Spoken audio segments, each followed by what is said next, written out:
Hello, guys, and welcome to a new episode of the F1 show. As today I'm gonna review the whole season of the 2025 season. As the season, I think it was a brilliant season. Obviously, a three horse race between the three drivers for the Drivers' Championship, and it was a exciting season in my opinion. It was a very good season. I think, obviously, it was the 75th anniversary of the Formula One. Some news happens that shocked the people, and I know some great stories. Podiums from drivers that you didn't expect them to get podiums this season. So let's get started. Let's start from the bottom first, then we go to the top because I think it's fair to do that. At the bottom, you've got teams like Alpine, who finished 10th, Gasly 18th, Jack Doohan and Colapinto bottom. Yeah, it was quite a disappointing season from Alpine. Gasly was mostly saving their ass, let's say. um, and Jack Doohan was also under pressure from the first race, before even the first race, because there was some rumors that maybe Colapinto was going to replace him. Um, and it's not fair, especially because he's a rookie as well, and his first season ever in Formula One.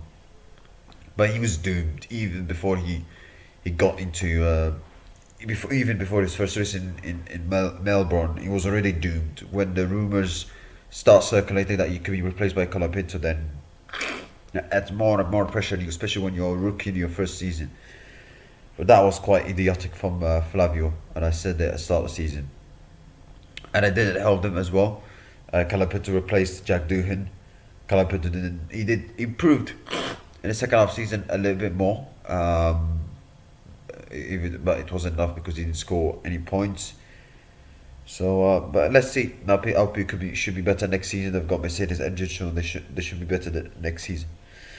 And then you got a team who finished ninth, Kick Sauber, who they had a difficult start to the season earlier in the season.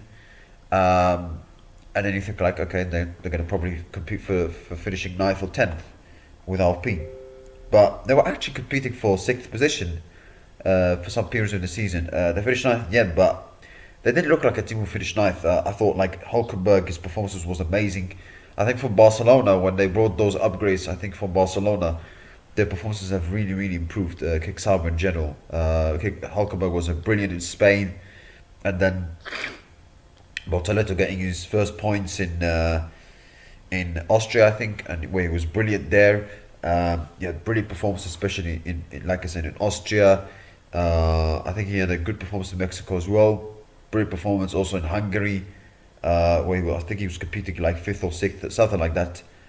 But he was very good in that middle part of the season where he was amazing, getting points and competing for fifth and sixth position, seventh position. Well, a lot of time he was behind Fernando Alonso. Also it happened in the. I think it also happened in Abu Dhabi. I think, if I'm not mistaken. No, it didn't happen in Abu Dhabi. Sorry. But he was like some periods of the races where he was actually behind Alonso, and he could pass him. Yeah, it was in Abu Dhabi, sixth and seventh. So his performances this season has been very good, especially qualifying has been amazing this season. So for sure he's been one of the best rookies this season, Bortoleto. I think if you ask me, he's been the most consistent over the whole season in terms of rookies. I would say Hadjar, but you look at the performances that Bortoleto had from Austria until I think Hungary or Italy or something like that. He was brilliant, but you also have to give credit to Oliver Behrman, because from I would say before Singapore he was kind of up and down a little bit, and mostly he was not that good. But his resurgence towards the end of the season was amazing. He was phenomenal in the last 6-7 races, particularly Mexico. He was fantastic, um, amazing. I think that was the best performance I've seen from him. He overtook Max Verstappen. He hauled off Piastri as well. So he had a great season as well. The rookies, like except maybe Dohan and Colapinto ish, because that's his first season ever as a rookie. They all had great seasons. Formula One. Hadjar had a very good season. Batman had a very good season. Batoretto had a very good season. So Kematella had a very good season as well. So all of them had very good seasons, except uh, Colopetto Jack Doohin. So yeah, very, very, very impressive. They were amazing, I have to say. And Hulkenberg, he obviously had a very good season. At the start of the season, he had some struggles, except the Australia Raceway was he nailed the strategy and got some great points there. Well, it was obviously a crazy wet race, but he struggled. He and his team struggled from, I would say, from China until Monaco. But then when they brought those upgrades from Barcelona, his performance was fantastic since then. Particularly Silverstone, where he had that amazing strategy, nailed on that fantastic strategy. Got a podium for, I think he started P20 and finished P3rd, and obviously great story for him. Finishing third, finally getting a podium, and it was an overdue podium because he's a driver that I don't think when if you look at his performances and his driving in the past, he didn't look like a driver that never had a podium in his career. Never. A bit like Lando Norris, where before he got his first win in Miami last year, he never looked like a driver where he never had a race win in his career, because he was really a good driver, and he's a driver that really deserved more than a race win. Similar thing to Hulkenberg.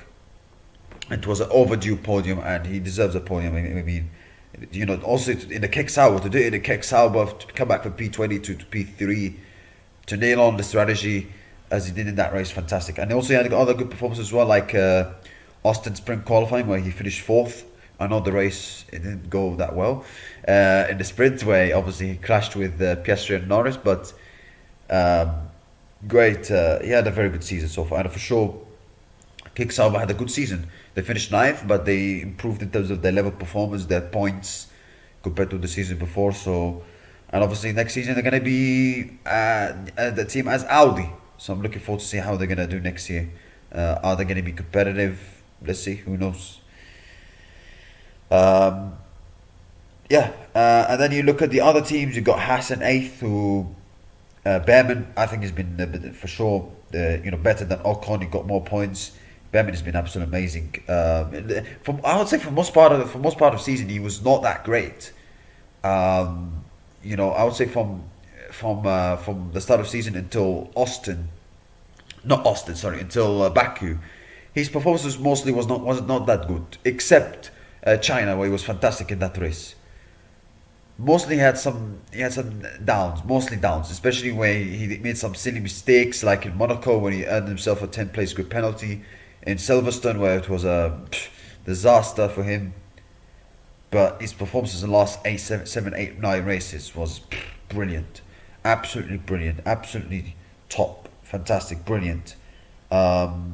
Even in for example in Abu Dhabi as well, where he didn't finish in the top 10, but he looked very, very competitive for most of that weekend. He looked very, very competitive. There was even a suggestion that he could even get a podium there. In Mexico, he was amazing as well. So yeah, like I said before, he's been absolutely amazing to see. If you ask me, he's been the best rookie this season. I would say, in my opinion, the most consistent is Hadjar. But if you tell me the best rookie in terms of like individual and running performances, you could say Behrman. However, what I would say, Hadjar might edge this one because he got a podium, even though that was kind of luck because of Norris's DNF. But Behrman was fantastic and Boltolet was fantastic. But because Hadjar got a podium, that's why he might edge this one a little bit. But Behrman was brilliant in Mexico. He should have got a podium there as well, where he went past Max. Hold off McLaren, who was the fastest for a lot of period of the season. So yeah, he had a brilliant season, and they had a decent season in my opinion. They finished seventh this year. Before the season they finished eighth, but I think in terms of their points and performance, they've improved. And what I would say about Formula One is that even the teams who are in the bottom, they've improved. Like if you look at Kickstarter, when they finished 10th in 2024, they finished on 4 points, whereas Alpine they finished 10th, but they on 22 points. So the competition, like even between 6th and 10th, is improved in terms of level of points, in terms of competitiveness. So Formula One is even more competitive. Even the teams who are the worst, they are more competitive. And there is an Alpine who could get in the in the Q3, as Gasly showed a couple of times this season. So, yeah. And then you got Aston Martin, who had a difficult start to the season. At the start of the season, they had a difficult start from I would say up before Austria. They had a very difficult season, but then they improved the second half of the season. Alonso performance was fantastic. Even in the first half of the season, his performance in qualifying was very good, but he obviously had some bad luck because of reliability issues.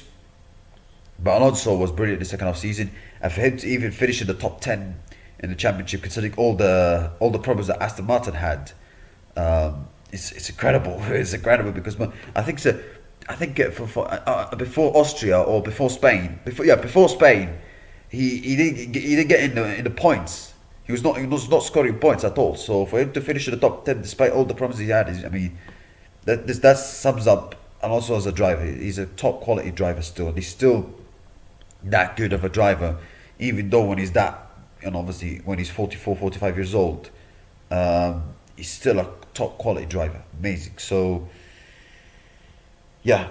And Aston Martin, they improved their performances in the second half of the season.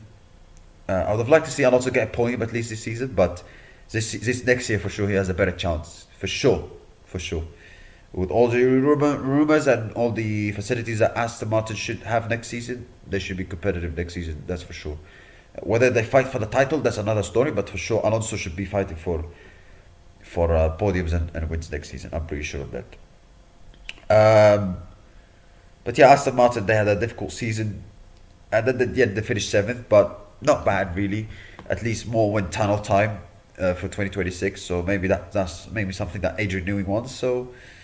Yeah, V Cup they had a good season as well. They finished 6th. Lawson in the first half of the season, obviously when he came back from Red Bull to V Cup, he had a difficult start, but then I think from Monaco his performance has been very very good. Hadjar performance as well was absolutely most of the season very consistent, very very good.